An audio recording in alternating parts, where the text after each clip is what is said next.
Yeah, I know. Lego, where was the video yesterday? He signed yesterday. Why did you not make a video yesterday talking about Filip Zadina of the Detroit Red Wings, who had recently signed an extension on his RFA deal? Well, to tell you the truth, it's because I wake up at 2, 3 p.m. every day, and by the time I had woken up yesterday, I actually saw the news, and I was like, oh crap, Zadina signed, and then I realized, oh, we've already made 3 videos on the day, and that hasn't really stopped us from making extra videos before. It's just the news had already been like 3 hours past, and I was like, okay, it's not really all too worth it to go out there and make a video on a topic that's 3 hours late and push aside all the other content that we're trying to make at the same time in that sort of respect.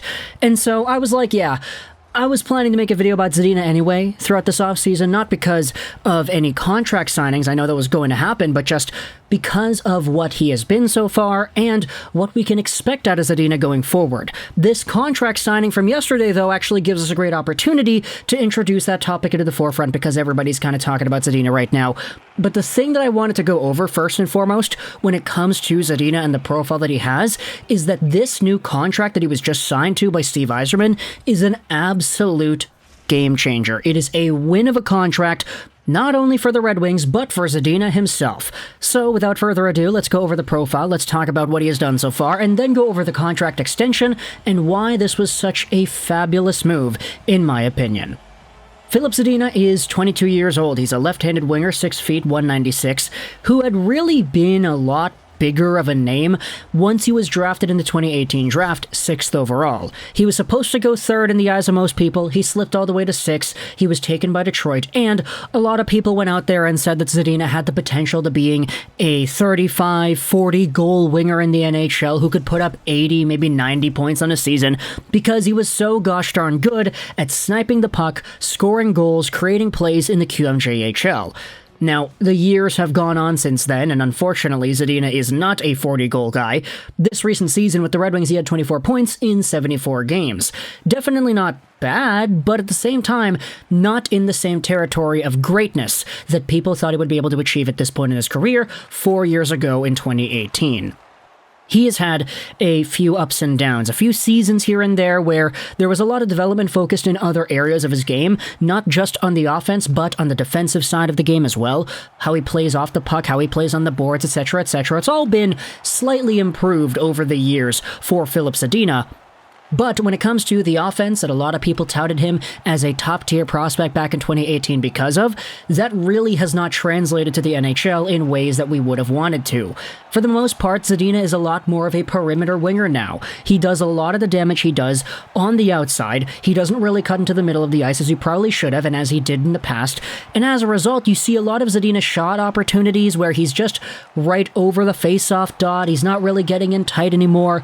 And his numbers are suffering because of it. Now, I'm making it seem really simple. I'm making it sound like, oh, if he goes to the middle, he's going to get more pucks, he's going to get more points. It's that easy, but it's really not. There's a lot to go into the transition from the QMJHL to the NHL game.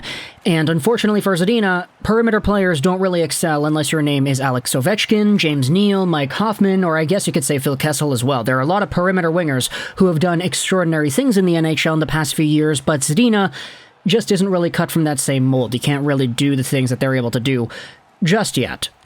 And so, with his 24-point season in 74 games the most recent year, a lot of people were kind of wondering, okay, what's the contract going to look like? His RFA rights have now officially gone into play here. He is a restricted free agent heading into this offseason. How much does Steve Yzerman give this guy? Because we know he's going to get re-signed. There's no way he's going to get traded or anything. Actually, there was some trade speculation popping up throughout the past 12 months, which I won't go out there and say didn't exist. It's just, I think a lot of Red Wings fans kind of had that idea, yeah, Red Wings are going to sign him, so let's just see where the contract lies.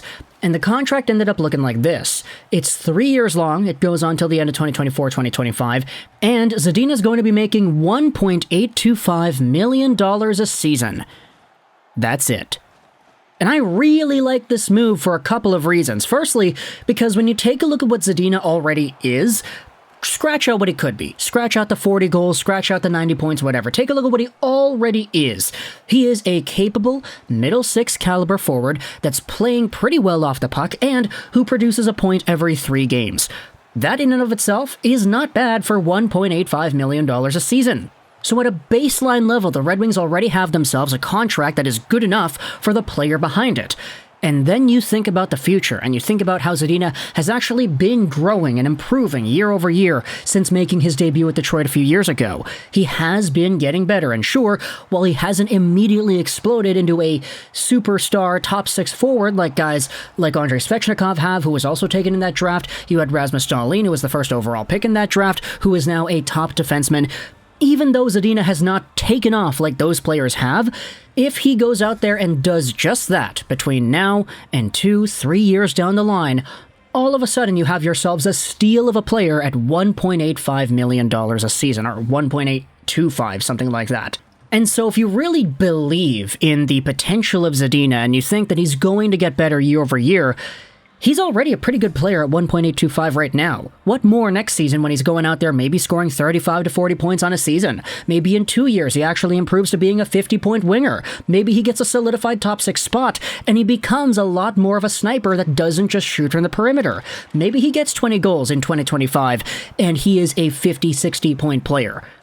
At that point, the Red Wings can really go out there and capitalize and say, hey, this guy's only making $1.825 million against their cap, baby. That is a great contract for a great player, a steal of a profile right there. And so, in the short term, while the Red Wings have acquired these names like David Perron, Andrew Kopp, and Sherratt, they have Ville Husso now, they've built their team very well over the past month and a half.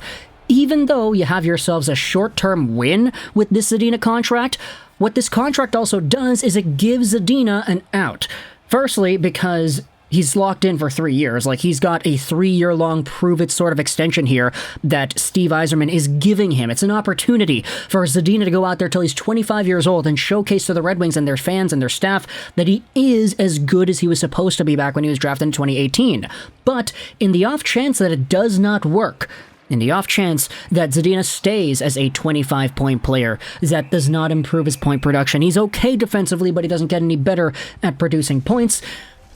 If the Red Wings feel like they need to move on from Zadina, that's a really tradable contract you have at your disposal. $1.825 million a season for a guy who you could definitely give the benefit of the doubt to because he's going to be 22, 23, 24 years old when this contract is in store. Like, if any team goes out there and says, hey, Filip Zadina's on the market again, what the heck is going on this time? He's 24 years old, it's 2024 or whatever it is. He's 24 years old, he's only producing 30 points in a season, and the Red Wings want to get rid of this guy? Hey, sign me up. That's only a $1.825 million AAV player. That is not bad in the slightest. This gives the Red Wings an opportunity to expand on what Zadina could do, but it also gives Zadina the opportunity to play elsewhere and actually have a spot guaranteed if things don't work out with Detroit. It gives him both the out and the opportunity to showcase himself off better at the Red Wings level, which I think is what he needs the most right now, because Zadina has been developing for a very long time now. It's been a while since he was drafted in 2018, and he still isn't even a shade of what a lot of people thought he was going to be able to be back when he was drafted in 2018. You gotta remember, back in the World Juniors of 2017, 2018, there were some people going out there and saying that Zadina could have been taken second overall over Andrei Svechnikov because of the World Junior performance we had seen in that season. Zadina was that good, and you think about the comparable players now. I mean, Andrei Svechnikov is a top 6 elite forward in the NHL. He scored the Michigan twice, and he is all this and more for the Carolina Hurricanes. Zadina was supposed to be at that level.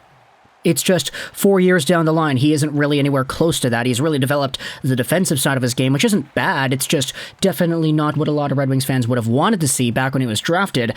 And so now he has an opportunity to go out there and showcase right away that that development is going in the right path. And so for what's next for Filip Zadina, what's going to happen in this contract that he has, we got to give it a few years before we really start evaluating what exactly the options are, because the odds are, I mean, Zadina could go out there in 2022, 2023 and absolutely get his head on the right track. He scores 40, 45, 50 points. He gets 20 goals. And all of a sudden, this is a player that at 1.825 is an absolute steal. And the funny part is, that's not too unrealistic of an expectation, in my opinion, to have for this player. So, talk in the comments all your thoughts about Filip Zadina, the contract extension that he was given by Steve Yzerman, how good it is in your opinion, or how bad it is. If you think it's a bad one, then hey, talk in the comments why that is. I think a lot of people would say it's a good one, but there always are some people on the contrary. But let me know your thoughts in the comment section below. I hope you enjoyed this video. Rosén, and bye.